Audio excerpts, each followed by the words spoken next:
This presentation is of chapters 1, an introduction to health communication, and chapter 13, planning a health promotion campaign.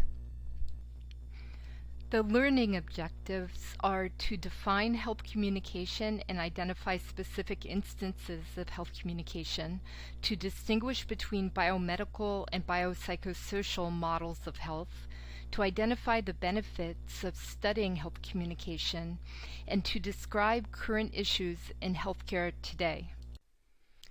In addition, in Chapter 1, we will define health communication, and patient empowerment. Just to see what you know and to get your attention from the very beginning, I put in some multiple choice questions. So number 1, which of the following best describes health as defined by the World Health Organization? A, healthy is the opposite of sick. B, if you do not have a disease or injury, you are healthy. C, health is a state of physical, mental, and social well-being. And D, health is an unobtainable condition of nearly perfect physical function. Number 2, what is the significance of defining communication as a process? A, meaning is interpreted in light of past and present experiences as well as expectations for the future. B, because they are part of a process, communication episodes have clear beginnings and endings. C, a person can be healthy today but sick tomorrow. It's hard to predict. D, the best communicators follow a set guide about what to say first, second, and so on. And finally, which of the following is most true of health communication techniques? A, cultural and personal expectations influence what is appropriate in any given situation. B, women and men should communicate differently. C, the best use of your time is to master a series of key behaviors that work well in every setting. D, it's never appropriate to laugh when a patient makes a joke about his or her condition. So we'll go through the answers to the multiple choice questions at the end of this chapter. So the definition of health communication we're using with this textbook, and the generally the best one I've seen, is the way we seek, process, and share information, health information. Health communication incorporates different techniques and tools from several disciplines: anthropology, psychology, marketing, and epidemiology, for example.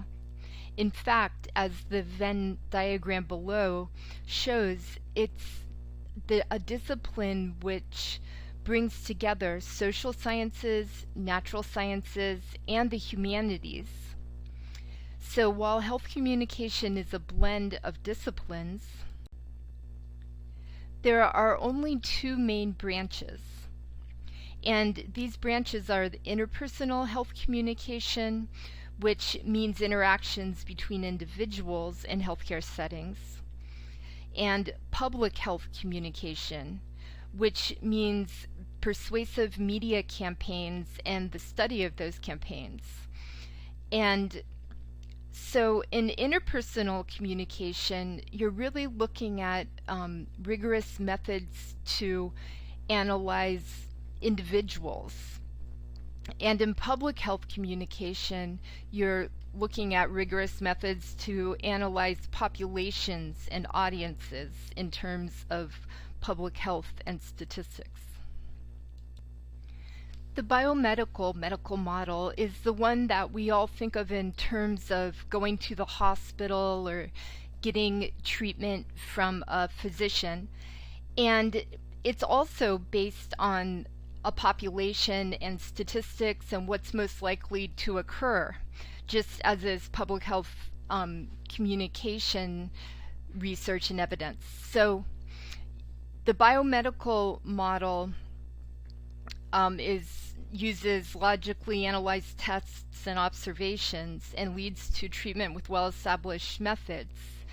But it's really not enough to help people feel like they're fully being treated. And so the biopsychosocial model has gained in popularity, and it's a more holistic approach to medicine, and it includes concern with individuals' thoughts and emotions as well as the physical conditions of illness. And interpersonal health communication, for example, incorporates more of the biopsychosocial model.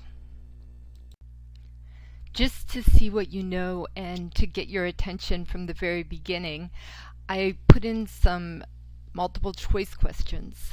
So number 1, which of the following best describes health as defined by the World Health Organization?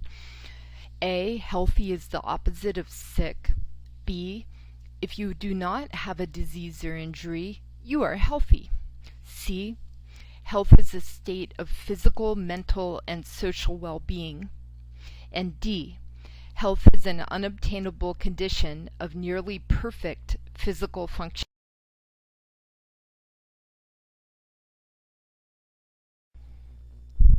Which of the following best describes health as defined by the World Health Organization? The answer is health is a state of physical, mental, and social well-being.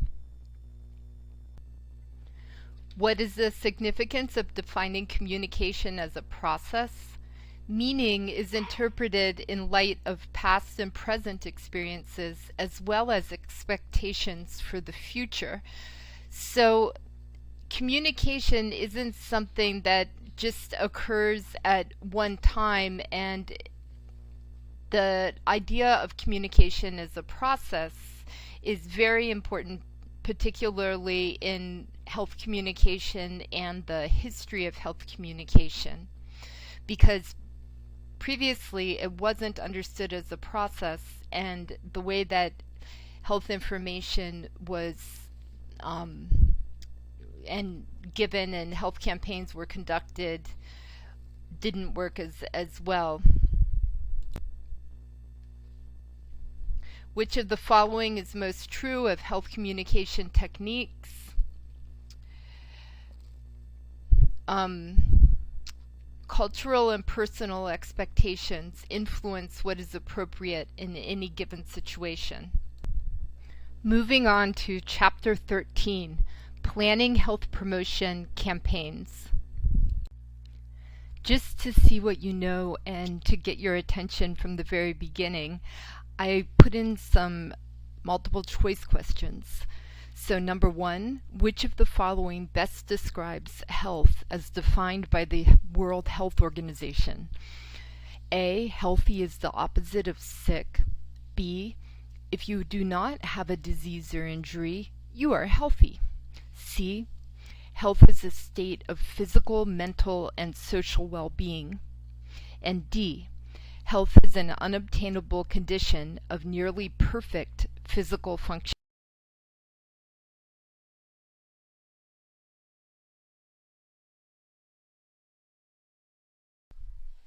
In addition, we will define focus group, social capital, segmenting an audience, activation model for information exposure, channel, which is just the means of communicating information, and elaboration likelihood model, as well as diffusion of innovations, which is a model describing how new information is carried through an audience. So let me define social capital right now. It's things that are beyond individual control, like prejudice, trust, community resources, social networks, and confidence in communication. So despite how communication may be going, because of this idea of social capital, the actual communication may or may not occur.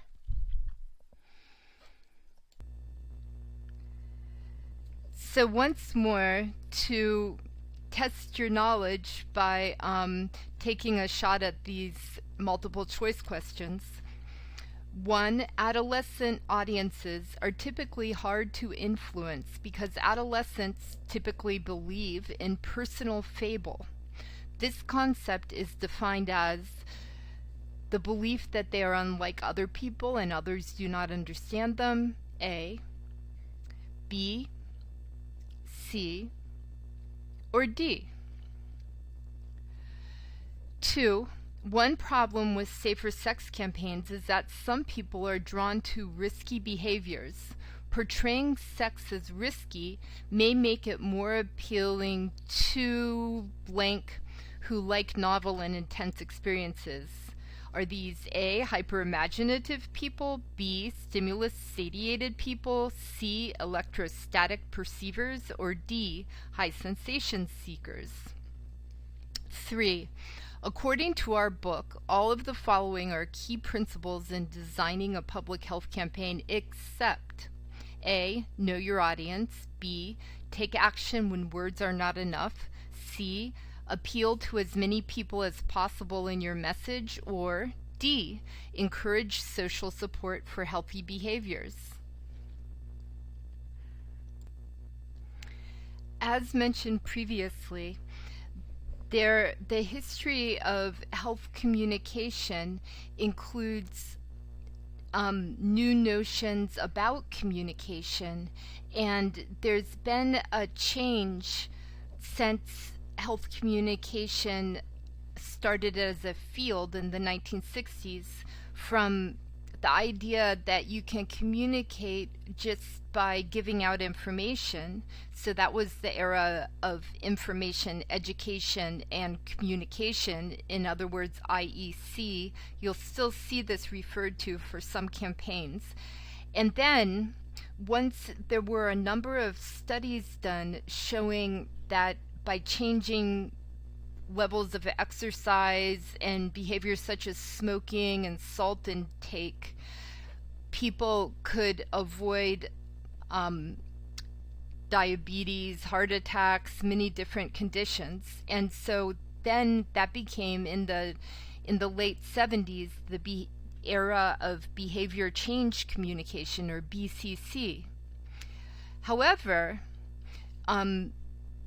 even though people's behavior changes in terms of health, many times there's nothing, it doesn't, their health can't improve because the root of the problem is in society. And so there are a number of examples of this in chapter 13. And you'll be watching videos about this. And this current era is social ecology. It's often considered to be the era of the upstream causative factors.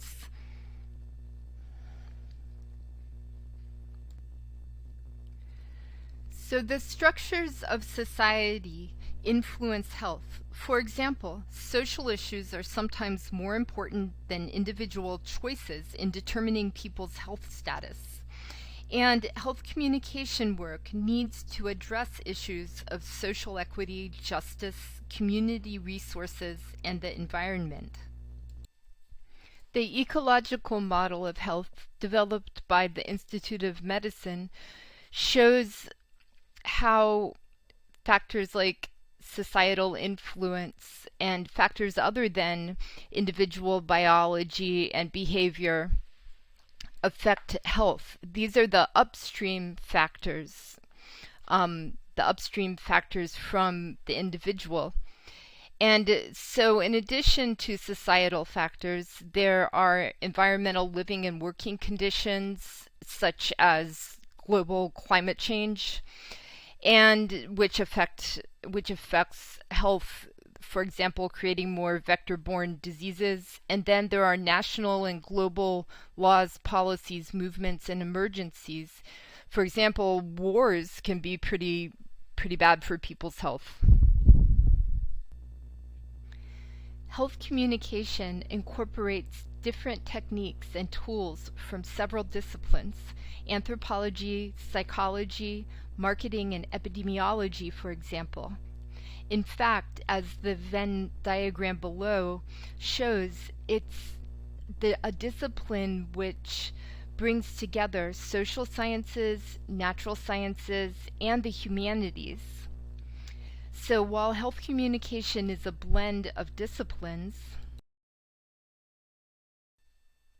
the measures mentioned on the previous slide have led to exemplary campaigns described in your textbook in Chapter 13. So there's the Truth Campaign, Breast Cancer Awareness, a campaign at in Los Angeles beauty salons, and there was an action taken to remove whole milk from preschool lunches in New York City public schools.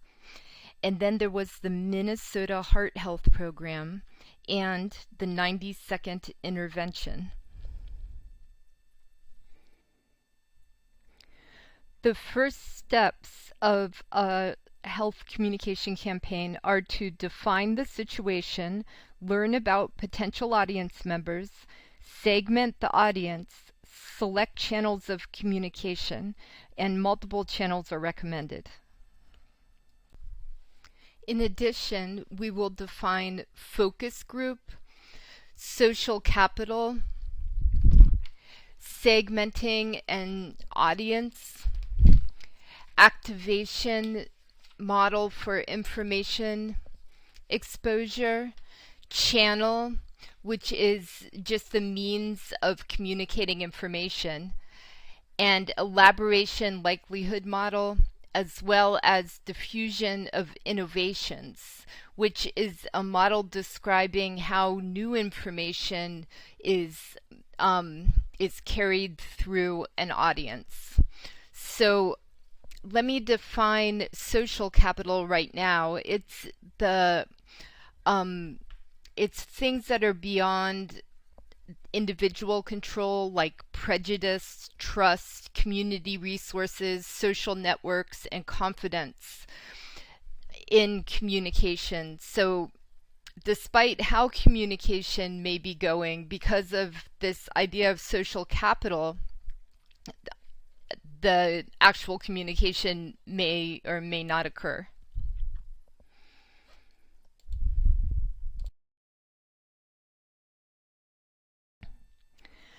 Step number 2, learn about potential audience members.